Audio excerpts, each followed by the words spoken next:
Hello students, welcome to my YouTube channel. Today we are going to learn a poem from our HSC English course book. Poem number 2.1 is Song of the Open Road. The poem is written by the poet Walt Whitman. The Song of the Open Road. Poem by Walt Whitman. Students, this poem was first published in the second edition of Leaves of Grass in 1856. In this poem, Whitman exalts the carefree pleasures of traveling, encouraging others to break free from their stifling domestic attachments to join him. What is the theme of Song of the Open Road? Major themes in Song of the Open Road are freedom, joy, and optimism. These are some of the major themes of this poem. Throughout the poem, we can see that the poet encourages the readers to be true to themselves and live a free life. So before we begin learning the poem, let's know something about the poet. Walt Whitman was an American poet, essayist, and a journalist. Whitman is among the most influential poets in the American canon, and he is often called the father of free verse. His major work, Leaves of Grass, was published in July 1855. His very popular poem, O Captain, My Captain, a poem which is written on the death of Abraham Lincoln, is widely popular. The section 1 of Song of the Open Road from Leaves of Grass is a beautiful blend of self-awareness, free will, and tenderness of heart. It gives us poet's realization that along the journey of life, one will face a test of wisdom, which is not tested in any school or university. A road is something everyone uses, whether rich or poor, and it forces all levels of people to associate with one another. The road signifies mobility. One can take the road as a point to start over towards something new. Walt Whitman in this poem talks about the people and places. He argues against staying in one place for too long, although the hospitality may be true. Through this poem, the poet expresses his thoughts over a journey of life which is taken on different roads. It is an inspirational poem written in the form of narration. This poem is an ode to one's own self. And if you read the poem closely, you can find that it is written in free verse. It is written in the form of a monologue. The lines which are given do not rhyme with each other and they are of varying length. And it shows the complexities and ups and downs we face in our life. It also indicates the poet's inner desire to enjoy life to its fullest. At the same time, it also indicates the poet's inner desire to enjoy life without bothering about the tensions and worries. First of all, let's read the poem Song of the Open Road. Afoot and light-hearted, I take to the open road, healthy, free, the world before me. The long brown path before me, leading wherever I choose. Henceforth, I ask not good fortune. I myself am good fortune. Henceforth, I whimper no more, postpone no more, need nothing. Done with indoor complaints, libraries, querulous criticisms. Strong and content, I travel the open road. The earth that is sufficient. I do not want the constellations any nearer. I know they are very well where they are. I know they suffice for those who belong to them. Still, here I carry my old delicious burdens. I carry them, men and women, I carry them with me wherever I go.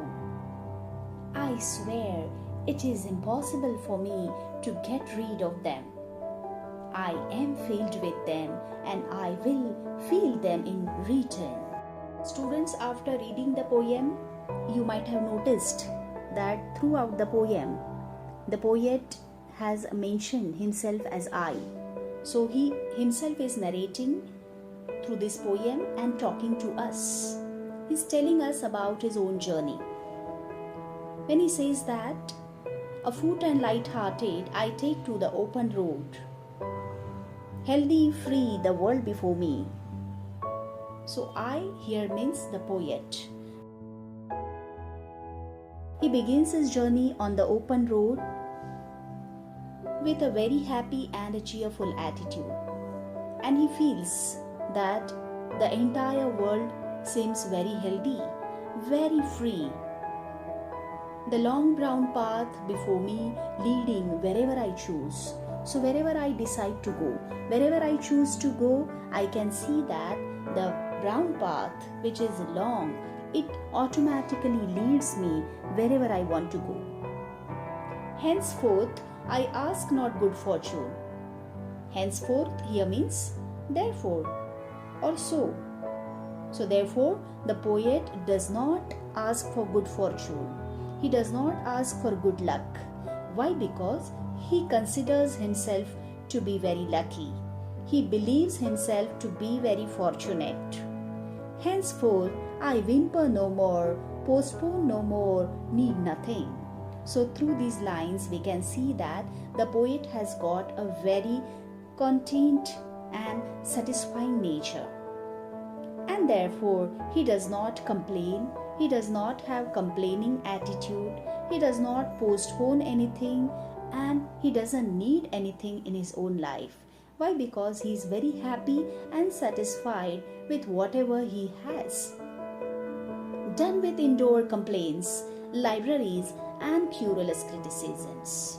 So he considers himself to be very lucky, to be very fortunate, and that is why he wants to say that he has finished all those indoor complaints, all those querulous criticisms, and that is why he feels very happy and very satisfied.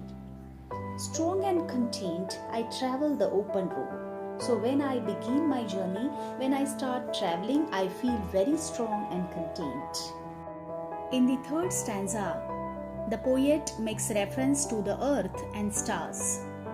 He says, the earth that is sufficient. I do not want the constellations any nearer. I know they are very well where they are.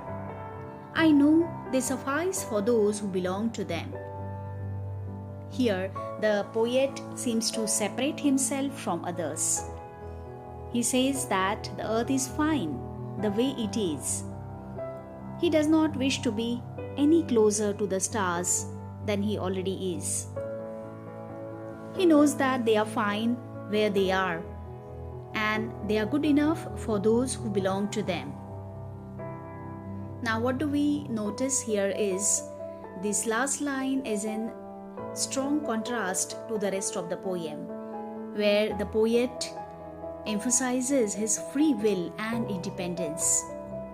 So it means that he does not include himself in the group of people who belong to the constellations. He does not want any influential groups of people around him.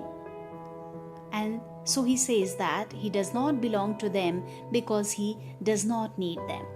Here again, through these lines, we can see the satisfying, happy and content nature of the poet. And the fourth stanza is physically separated from the rest of the poem. Why? Because poet has made use of parenthesis in the last stanza. When he says, still I carry my old delicious burdens. I carry them, men and women. I carry them with me wherever I go. I swear it is impossible for me to get rid of them. I am filled with them and I will fill them in return. By old delicious burdens, the poet means that he wants to carry all those sweet memories of the past along with him. And so he says that, I carry them, men and women, I carry them with me wherever I go. So whoever I have met during my journey, all those people, I want to carry their sweet memories along with me wherever I go. And when he says that, I swear it is impossible for me to get rid of them. So it has become very impossible for me to make myself away from all those people and their sweet memories. So I cannot make myself free from all those memories. And now I am filled with them and I will feel them in return. And so here he wants to say that his burdens do not define him. Rather, he accepts them and carries them with him wherever he goes. And he declares that he cannot rid himself of all those people. Instead, he and his burdens share a symbiotic relationship of sorts. He is filled with all his burdens and in return, he feels them.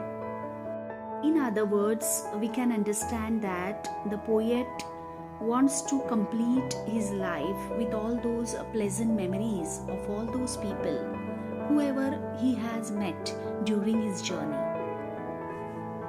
And that is why in return he wishes to fulfill their lives with all the happiness which he has carried all the way long. So, through this poem, the poet has given us a wonderful message.